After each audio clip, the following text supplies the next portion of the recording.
Welcome back to another video, and today we got our third episode of NBA Playoff Watch, and we're doing these every single Thursday. So if you're new around here, make sure you go down there, hit that subscribe button, turn on the notifications to make sure you don't miss whenever we upload any of these.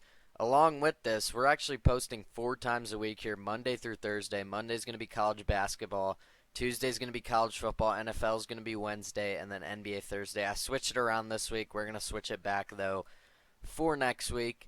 But with all that being said, yeah, that's kind of the schedule we're rocking with. We also do MLB content when that season is up and running. So if any of that interests you, make sure you go down there, hit that subscribe button if you are new.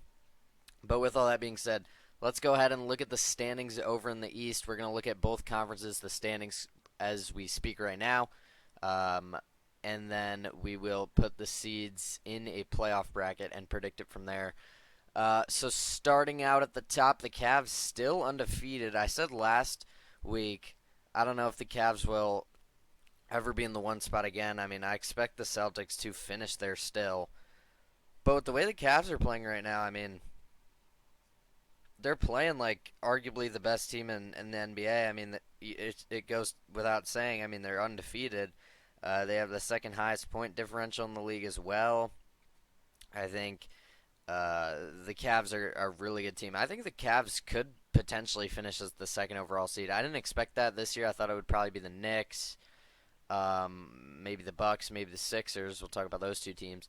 But yeah, I do still expect the Celtics to finish as that one seed, though. I mean, you look at the Celtics, it's just a loaded roster. But the way Tatum's playing right now, I mean, he is probably got to be up there in MVP. I mean, he's probably top 3 in MVP talks as of right now. I mean, he's averaging 38 and 6. I mean, that's on one of the best teams in the league. That's gonna be enough, at least in my eyes. You look at the Magic. They're without Paolo, and they're still doing very well. Franz Wagner averaging 22 a game. Jalen Suggs has stepped it up a little bit. They're finding ways to get it done without their best player, and I respect that. So I think the Magic are going to be probably a top 6 seed this season. You look at the Knicks, a little bit of a disappointing start. A lot of people, myself included, thought the Knicks would be the 2 seed heading into the year, and I mean, there's still a chance, right? I mean, you look at the team: Cat, Brunson, and OG Anunoby, Mikal Bridges, Josh Hart. I mean, that's a great lineup right there, great starting lineup, but I mean, all these guys are averaging over 13 points a game. They're just not quite getting it done defensively. I mean, and I did expect that. You lose Isaiah Hartenstein, you lose some of your depth pieces, and you bring in Cat, and I mean, he's not necessarily the best defender you've got, so he's kind of a liability on the defensive end as a big man.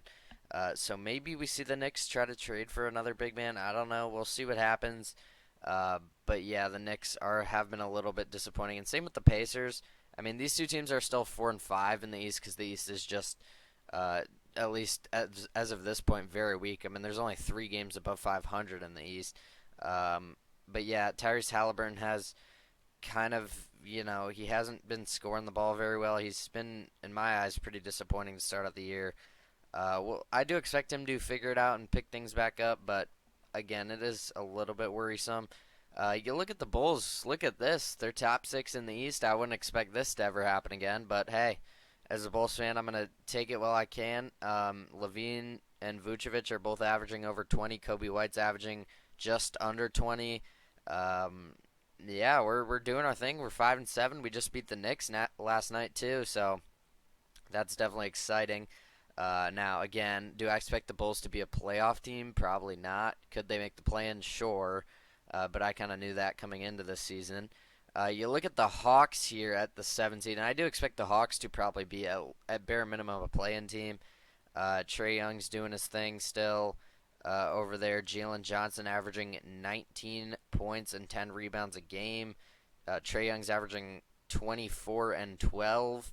I mean, the team looks pretty solid. I think in the East, they're in a very good spot to end up making the play-in and maybe even making the playoffs. And if they get the Nets here, I think there's a good chance they do. The Nets still in the playoff picture right now. Cam Thomas averaging 24 a game. Dennis Schroeder's having a great start to the year, so good on him for that.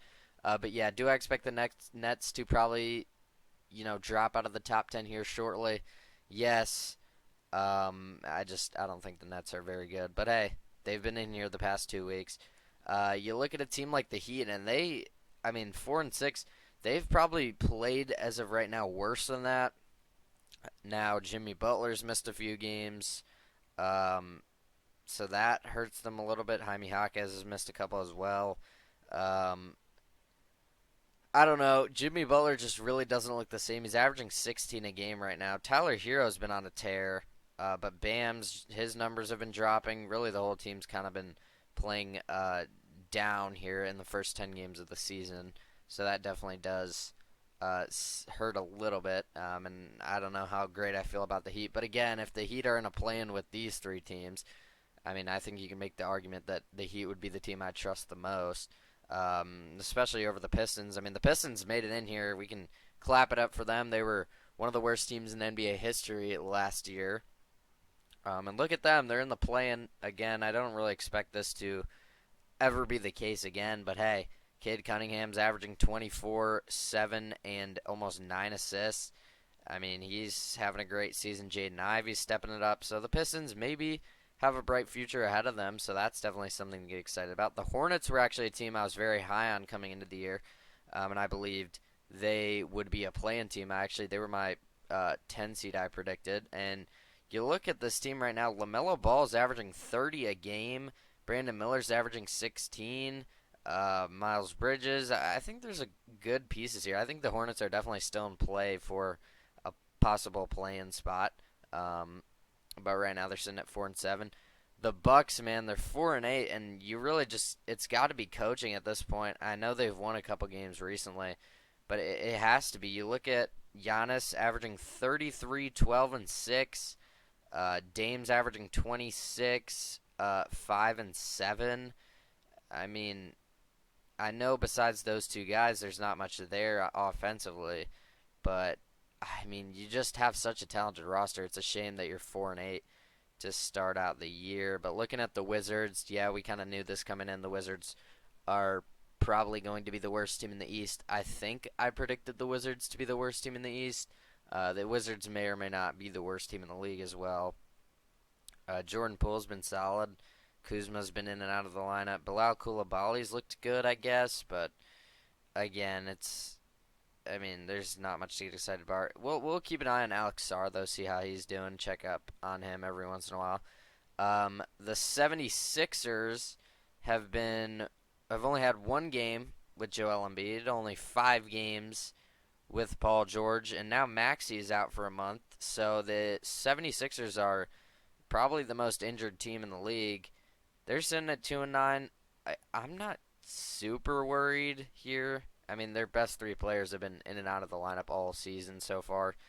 I think they'll be okay once these guys get healthy, but definitely does hurt them a little bit. The Raptors at 2-10. I definitely expected the Raptors to be a little bit better. Grady Dick has been solid, I guess. He's averaging 20 a game. Scotty Barnes has been a little disappointing, but he's only played 4 games. Quickly's only played 3 games. So the Raptors are another one of these teams dealing with a whole lot of injuries. Do I think they're the worst team in the East? Probably not. But they're sitting at last right now. So that sucks if you're a Raptors fan. Moving on over though to the Western Conference, and you look at the top, it's going to be the Thunder. Last week it was a 3-way tie here at the top between these 3 teams actually, the Thunder, the Warriors, and the Suns. But looking at the Thunder, they've had a great start to the year as expected. I think most people thought they'd be the 1 seed coming out of the West this year, myself included. The Thunder were actually my preseason NBA champion pick. Not as many people had that, but I still saw some of it. But you look at the Thunder, great start to the year. SGA just hit his career high the other night. He's averaging 28 a game. Obviously, the story here is Chet Holmgren goes down with an injury, and it sounds pretty bad. So we'll continue to monitor that. That's obviously a huge blow for them. But even without Chet Holmgren, I mean, Jalen Williams is having a great start to the year. I still think without Chet Holmgren, this team is one of the best teams in the league. Crazy as it is to say and think about. But yeah, the Thunder are sitting at first in the West right now. The Warriors, I don't think anybody expected this. They're sitting at second in the West right now. And yeah, it's been a combination of Steph Curry, Buddy Hield, Kuminga, Wiggins. Wiggins is having a great season, averaging 15 a game. He stepped it up a little bit. Draymond's been doing his thing. He has stayed out of trouble. That's always good for the Warriors. And yeah, I mean, Buddy Hield's numbers have come down a little bit, but we expected this. I mean, I don't think I don't think anybody thought Buddy Hield would continue to shoot 50% from three and average like 25 a game. And yeah, the Warriors just beat the Mavericks the other day in a electric ending, an electric game. Curry's still doing his thing. Curry's arguably still a top 5 player in the league, which is crazy as at his age, what he's still continuing to be able to do.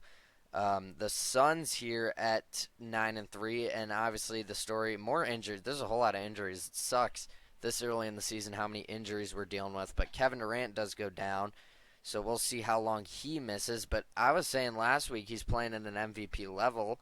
I mean, I would have stood by that, but now without him, it definitely does tank their stock a little bit. But I still do think the Suns are one of the better teams here in the West. The Nuggets at 7-3. I still worry about their depth, but if Jokic is averaging 30, 14, and 12, along with 2 steals and a block, I mean, that is just Jokic has got to be the MVP favorite as of right now. I know we're only 10-ish games in, so still very early, 10 to 12 depending on the team. But I mean, he's right now he's on pace to win his 4th MVP, and we got to start getting Jokic up in those conversations top 25 all time. I mean, he has a ring. If he wins his 4th MVP, I mean, we got to start giving him some recognition, especially if we'll see what happens in the playoffs. That's obviously a ways away. Again, I still worry about their depth, but I mean, Jamal Murray, Michael Porter Jr., Christian Braun, Aaron Gordon, all these guys are averaging over 15 a game. Westbrook's been hit or miss. Julian Strawther, same thing. I mean, I don't know. The Nuggets are still going to be a tough team to beat. The Rockets right now at 8-4. Jalen Green. I feel like the Rockets got to move on from Fred VanVleet. I mean, they got to see what they can get for him because I think Amin Thompson deserves to be starting at this point. He's averaging 2 points less than Fred VanVleet in 10 less minutes. So I don't know. I think this team is really good. I think definitely underrated them coming into the year. This is a very nicely constructed, deep team. So I wouldn't be surprised if the Rockets do try to make some moves. The Lakers, kind of same thing we said last week. Anthony Davis playing in an MVP level. He's averaging 30, 11, and 3. LeBron still going strong. 24 points a game, 8 rebounds, 9 assists. I mean, D'Angelo Russell, yes, has been disappointing, but the Lakers are winning games, and man, that's JJ Redick. We're going to continue to see what he gives, but the offense definitely looks better. The Grizzlies at 7-5 right now. I think Ja Morant's probably going to get better as the season goes on. He's averaging 21 already, though, 9 assists, 5 rebounds, so it's not like he's playing bad. I would expect at some point, though, he becomes the leading scorer on this team, because right now it's actually Jaren Jackson Jr. who's averaging 23. Desmond Bane's been in and out of the lineup, but in the games he's played, he's looked pretty solid. Zach Edey's actually been playing very good for them at center. I think the Grizzlies are a playoff team, but it's hard to say in the West. I mean, you look at this. These top 12 teams, I already said, we're all going to be in contention for playoff spots. And you look at the Pelicans, they've been so injured. I don't think it's fair to, expect them to be completely out of the discussion. I said this coming into the year. There's arguably 13 playoff teams in the West, and we knew this coming in. The Kings, the offense once again looks elite with De'Aaron Fox, DeRozan, Sabonis averaging 20, 13, and 7. I mean, he is arguably one of the most underrated players in the league. Keegan Murray, Malik Monk, Kevin Herter. I mean, Keanu. This is just a really well constructed. I mean, the West is just so good. There's so many good teams in the West. The Clippers at 6-6. I'm gonna give a nice shout out to Norman Powell. He's having a great start to the year, averaging 25 a game. James Harden stepped it up a little bit. He's putting up 21 a game, 8 assists, 8 rebounds. People aren't talking about him. He's having a phenomenal start to the year. These two guys have really stepped it up in the absence of Kawhi. Obviously, Paul George gets moved in the offseason, so yeah, we'll see when Kawhi comes back. But when Kawhi comes back, this is again arguably a playoff team. But it's so hard to say this about all these teams because the West is once again just miles ahead of the East. The Spurs are in the playoffs right now. Now, I would expect the Spurs to probably drop out. I mean, I don't think the Spurs are better than the Timberwolves. I don't think they're better than the Mavericks. Do I even think they're better than the Pelicans when healthy? Probably not. Um, but Wembanyama just dropped a 50 bomb last night, so that's great. I mean, people were talking about how bad his offense was, and he really shut that up. He's also averaging 4 blocks a game now. He upped it from last year. Now, can he continue that? It'll probably come down here a little, but I mean, yeah, you got to give this man some help. He is just ridiculous. The Timberwolves at 6-6. Another disappointing start to the year. They're out of the playoffs right now, but I do think they will eventually get back in there. They just need a little bit of time to gel. I mean, you look at this roster: Anthony Edwards, Julius Randle, Naz Reid, Rudy Gobert, Jaden McDaniels, Steven Chenzo, Nickeil Alexander-Walker, Mike Conley, Rob Dillingham. It's a pretty deep team, so I think the Timberwolves will be fine. Same thing with the Mavericks here. I mean, they have an MVP level player in Luka Doncic, who's averaging 29, 8, and 8. Kyrie Irving's also averaging 25. Clay averaging 15. I mean, this is a very good team as well, with a lot of pieces here, and a very deep rotation as well. So I think the Mavericks again will be fine. They're just starting off a little bit slow, but I do expect them to regroup. And then with these bottom 3 teams, I'm not going to go in depth. I mean, we knew the Trailblazers and Jazz were going to be bad. The Pelicans are down here, but I mean, they've been without a lot of their team for. They're arguably the most injury-riddled team. I know I said that about. Who did I say that about? I said it about one of these teams, maybe. I forget who I said it about. I said it about somebody, but I think the Pelicans are probably the most injury riddled team. I said about the Sixers.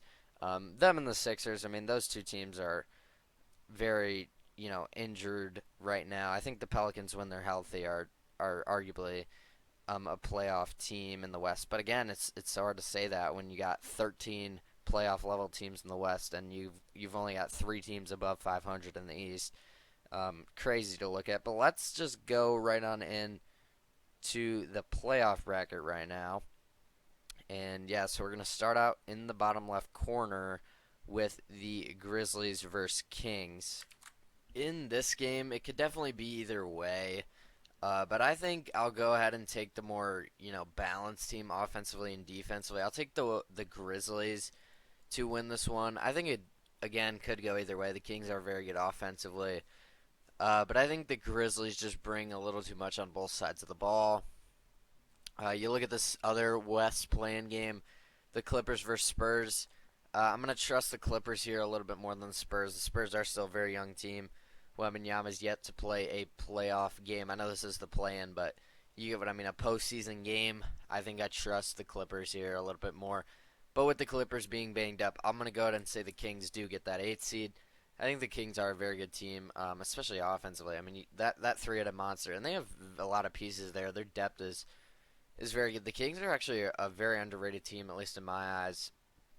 So I'll say they can beat the Clippers with, them being a little shorthanded without Kawhi.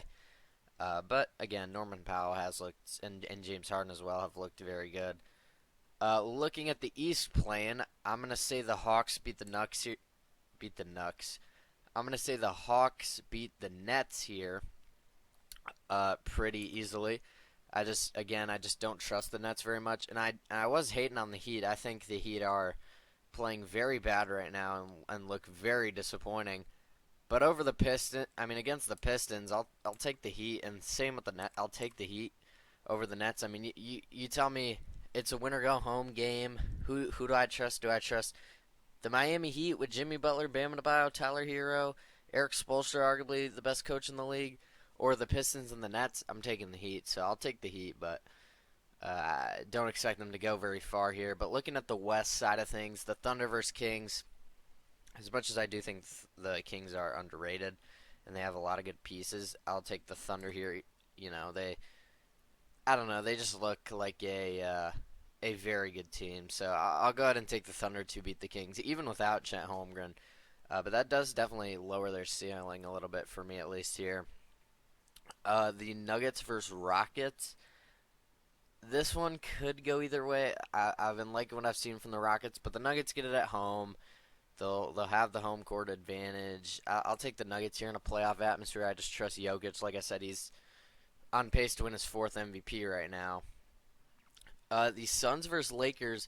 The Suns without KD, I don't really like them as much, so I'll go ahead and take the Lakers to get this win. Like I said, AD's playing at an MVP caliber level. LeBron's still doing his thing. They've had a lot of guys been playing very well, excluding D'Angelo Russell, but they did put him on the bench now, so maybe that helps him out a little bit. The Warriors versus Grizzlies will get this series again. I think the Warriors win. I just think with the way they're playing right now, offensively and defensively, I think the Warriors are one of the most surprising teams, at least so far to start the year, and I'll go ahead and rock with them here to take down the Grizzlies. Like I said, the Heat have been playing very bad right now, and the Cavs are undefeated, so I'll go ahead and take the Cavs to win the series. I mean, they're playing with just an absolute fire right now.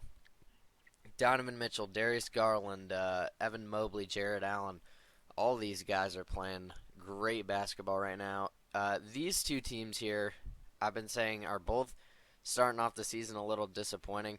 I'll go ahead and take the team that preseason I believed in more. I'll take the Knicks. I mean, I just think Jalen Brunson, Karl Anthony Towns. I'll say the offense has looked good for the Knicks. It's just the defense I worry about. But against an offensive-minded team like the Pacers, I still do believe the Knicks have the better defense. I just think it's gotten a little bit worse than it was last year. But arguably the offense has gotten better. So I'll take the Knicks to beat the Pacers. But I think the series could be pretty close. But the Knicks, it's also an MSG, so that helps the Knicks. The Magic versus the Bulls. Unfortunately, I'm not going to be able to take the Bulls, even without Paolo Banchero. I still think the Magic are better. But I think it could be a 7-game series without Paolo. I just think, I don't know. I feel like me taking the Bulls here might be a little biased. Maybe I'm wrong, but I just think the Magic are overall better. And then I'm going to go ahead and take the Celtics over the Hawks, no questions asked. I think that's pretty straightforward stuff. When looking at this next series here, the Thunder versus the Nuggets. Now this one, I mean, I don't know. The West is just wide open. I think if Chet was healthy, I'd probably take I'd probably take the Thunder. I mean, like I said, the Thunder were my preseason NBA champion. I took the Thunder to win it all last episode, but without Chet as of right now, I think the Nuggets can get it done. I mean, I still trust Jokic in the playoffs. I mean, this team, I do expect them. They're role. I don't want to say role players, but they're the other guys on the team: Jamal Murray, Michael Porter Jr., Christian Braun, Strother, Westbrook. I do expect at least some of them to step it up a little bit. And the Nuggets are still, 7-3, I believe. They're still the 4 seed in the West. It's not like they've had a bad start like the Bucks or the Sixers of any means. So I do think the Nuggets would get a win over the Thunder here with no Chet. Now, if Chet was there, I think it'd be a different story. But I'll take the Nuggets. And then the Lakers versus the Warriors. I don't know. I feel like this one could go either way. I feel like whenever we see this series, it's always a good one. Curry versus LeBron. I'm going to go ahead and take the higher seed, though. I'll take the Warriors here. I just think with the way that offensively they're playing, defensively too, they look like a top 5 team right now on both sides of the ball. So I'll take the Warriors over the Lakers. I'll say Curry gets one over LeBron here. The Cavs versus Knicks. Now, normally I'd take the Knicks here, but the way that the Cavs have been playing, I mean, they haven't lost yet. I'll go ahead and take them. I mean, they're playing like a Eastern Conference Finals team, at least in my eyes. I mean, they have looked like the best team in the Eastern Conference so far. I mean, you could argue the Celtics, but the Cavs are 13-0. The Celtics are 10-3. So I think you could argue the Cavs have looked like the best team in the league. I mean, they haven't lost, so I think the Cavs are pretty comfortably, at least in my eyes, an Eastern Conference Finals team right now. When looking at the Celtics versus Magic, even with Pella, I'd take the Celtics. Without him, it makes it my job a whole lot easier. I'll take the Celtics here to the Eastern Conference Finals pretty easily.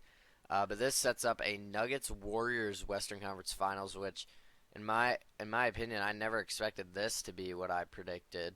But hey, here we are. This is just how the seeding played out right now. And as of right now,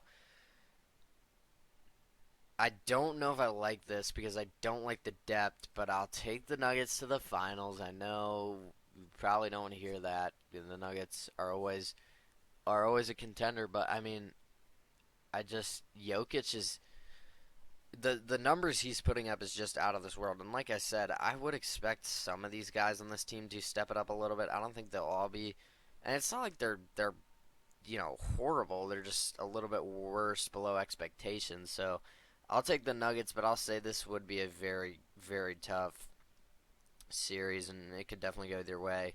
Um, the Cavs versus Celtics. As much as I do like how the Cavs are playing, it's hard for me to get against the Celtics coming out of the East. I mean, I feel like it's just inevitable with with the amount of threes they get up, with the way they play defense, with the depth they have, with the the star power that I mean, Tatum is arguably having the best season of his career. I think that's fair to say with the way he's playing right now. I'll take the Celtics. I mean, they just look better than ever, and they're without Porzingis. So when he comes back, I mean, it's hard for me not to go with the Celtics. And I'll make the same argument. I mean, with the Nuggets' depth issues, I don't think they can win. I mean, yes, they could still win the championship because they have Jokic. But as of right now, I can't pick him to win. I gotta go with the Celtics right now. I just for the same reason I picked him over the Cavs. I mean, offensively, defensively, shooting wise, hustle wise, coaching wise, depth wise. I mean, it's all lining up. Like I said last year, if there was any year for the Celtics to do it, it was last year.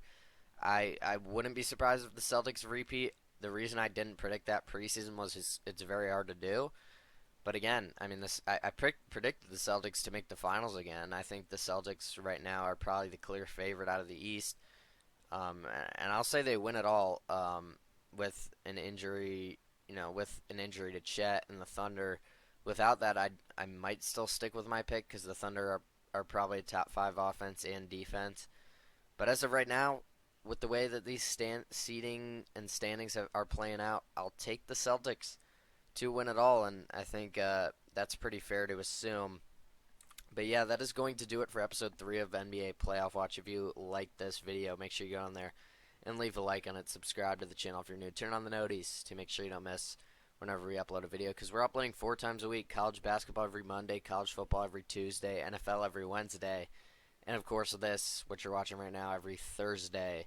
As well as MLB content when that season is rolling. So if any of that interests you, make sure you go on there, hit that subscribe button. Links in the description. As always, X, Twitch, TikTok, Discord. Make sure you follow those, join those. Check out the videos popping up right now.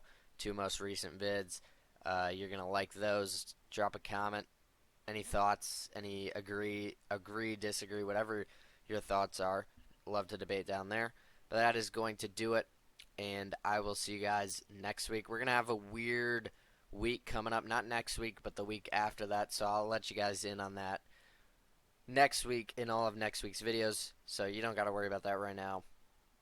But yeah, hope you guys enjoyed. And I will see you guys Monday with another college basketball Power 40 rankings.